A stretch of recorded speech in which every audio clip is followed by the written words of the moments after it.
வணக்கம். இன்றைக்கி பிக் பாஸில் லைவில் ஒரு சீன் போயிட்டுருக்கு.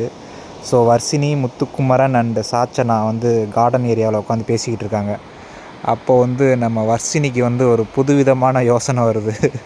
என்னென்னா, இப்போ அம்மா அப்பாலாம் இறந்து போனாங்கன்னா எதுக்கு சூசைட் பண்ண மாட்றாங்க, ஆனால் லவ்வர் வந்து இறந்து போயிட்டாங்கன்னா உடனே சூசைட் பண்ணிக்கிறாங்களே ஏன் அப்படின்னு வந்து முத்துக்குமரன்ட்ட கேட்குறாங்க.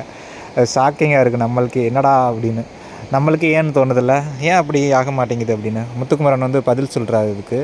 ஸோ லவ்னா வந்து அது ஒரு மேஜிக்கு, அது அப்படி தான் நம்ம உள்ளூர கலந்தது லவ்வு அப்படின்னு சொல்கிறாரு. இன்னொரு எக்ஸாம்பிள் சொல்கிறாப்புல. என்னென்னா வந்து இப்போது நம்ம கை கால் எல்லாம் வலிச்சிச்சின்னா நம்ம மூளை வந்து நம்ம மூளைக்கு போய் மூளை வந்து போய் ரெஸ்ட் எடுக்க சொல்லும். ஸோ அதே மாதிரி மனசு வந்து வலிச்சதுன்னா அதுக்கு ஒரு சந்தோஷம் தேவைப்படும். ஸோ அந்த சந்தோஷந்தான் லவ். அந்த சந்தோஷந்தான் லவ். ஸோ வந்து லவ்வுங்கிறது ஒரு மேஜிக்கு. ஸோ அது வந்து எது வேணாலும் கிரியேட் பண்ணும். அதனால தான் அது வந்து அந்த லெவலுக்கு போகுது அப்படின்னு வந்து ஒரு அழகான விளக்கத்தை வந்து வர்ஷினிக்கு வந்து கொடுத்துருக்காரு. ஸோ சாச்சனாவுக்கு வந்து புரிஞ்சிருச்சு போல் லவ்னால் என்ன அப்படின்னு. யாரையும் லவ் பண்ண போகிறதா என்னன்னு தெரில. ஸோ இந்த கான்வர்சேஷன் போயிட்டுருக்கு. அங்கிட்டு வந்து எபிசோடில் பார்த்திங்களா, அந்த மஞ்சரிக்கு ராணவுக்குலாம் நடந்த சண்டை. ஸோ அந்த சண்டைக்காக வந்து மஞ்சரி வந்து ராணவை கூப்பிட்டு அவர்கிட்ட வந்து மன்னிப்பு கேட்டுக்கிட்டு இருக்காங்க. ஸோ இங்கிட்டு வந்து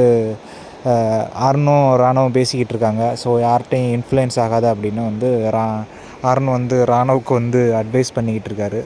ஸோ மோஸ்ட்லி எல்லாருமே வந்து ப்ரிப்பேர் ஆகிட்டு இருக்காங்க நாளைக்கு டாஸ்க்குக்கு. யார் எப்படி பண்ண போகிறாங்க அப்படின்னு தெரில. ஒருவேளை சாச்சனா தான் சொதப்புவாங்களோ அப்படிங்கிறது மாதிரி இருக்குது. ஸோ ராணுவ வந்து இன்புட் வாங்கிட்டு இருக்காரு ஒவ்வொருத்தவங்கள்ட்டையும். அவருக்கு வந்து ரஞ்சித் வந்து ஒரு குட் அட்வைஸ் கொடுத்தாரு. ஆனந்தியும். ஸோ ராஜா வந்து ராணவாக தான் இருக்கணும். ஸோ இப்போ நாங்கள் சொல்லி அந்த ராஜா வந்து இருக்கக்கூடாது. ஸோ உன்னுடைய ஓன் திங்கிங்கில் ஒரு க்ரியேட் பண்ணி அந்த ராஜாவை நீ இரு அப்படின்னு வந்து ஒரு அழகான அட்வைஸை வந்து ராணவுக்கு கொடுத்துருக்காங்க. ஸோ உள்ள டிஸ்கஸ் பயங்கரமாக போயிட்டுருக்கு. கேர்ள்ஸ் எல்லாருமே தூங்க ஆரம்பிச்சிட்டாங்க. பட் பாய்ஸ் டீம் வந்து ஒரே குரூப்பாக உட்காந்து அதுக்கு வந்து ஒரு ஸ்டோரி, அதாவது ஒரு கோர்வையாக கொண்டு போகிறதுக்காக பேசிக்கிட்டு இருக்காங்க. ஸ்கிரிப்டாக ஸ்கூல் டாஸ்க் மாதிரி சும்மா எது வேணாலும் பேசிகிட்டு போகாமல் ஒரு ஸ்கிரிப்டாக கொண்டு போகலாம் அப்படிங்கிற மாதிரி பேசிக்கிட்டு இருக்காங்க. ஸோ அங்கிட்டு வந்து ஒற்றன் ஆல்ரெடி முடிவாயிருச்சு, முத்துக்குமரனாக தான் இருக்கும். அதனால் முத்துக்குமரன் தூங்க போயிட்டார். என்னத்தை அவங்கள்ட்ட பேசிக்கிட்டு அப்படின்னு. அங்கிட்டு ஜாக்லின் வந்து ஒற்றன் அங்கிட்டு வந்து நடிப்பாங்கன்னு நினைக்கிறேன். ஸோ அங்கிட்ட அருணும் ஆனந்தியும் லவ்வர்ஸாக நடிக்க போகிறாங்களாம். ஸோ அது இன்ட்ரெஸ்டிங்காக இருக்குன்னு நினைக்கிறேன். சரி, ஓகே, பார்ப்போம் நாளைக்கு எபிசோடு எப்படி இருக்குது அப்படின்னு. ராஜாவும் ராணியும் எப்படி நாட்டை ஆள்றாங்க அப்படின்னு பார்ப்போம்.